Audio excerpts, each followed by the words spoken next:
mày có về nhanh không? Mẹ mày thì bảo ông cứ ngồi đây uống rượu rồi một lúc cháu về ui khổ cả. Tiền gọi nó về đi.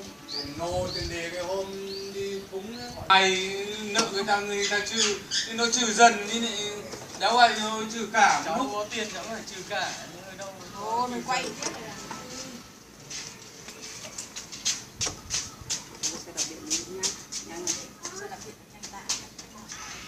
Tạ hơn cái máy thì. Mua xe máy còn đâu nữa. Trên bờ xe máy thì phải 20 triệu.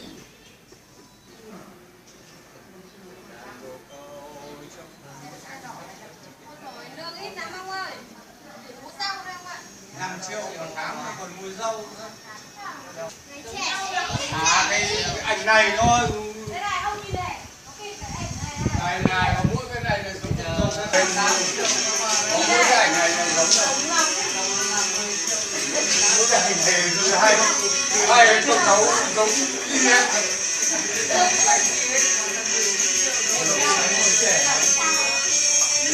Năm mấy tuổi rồi còn trẻ. Cái ảnh này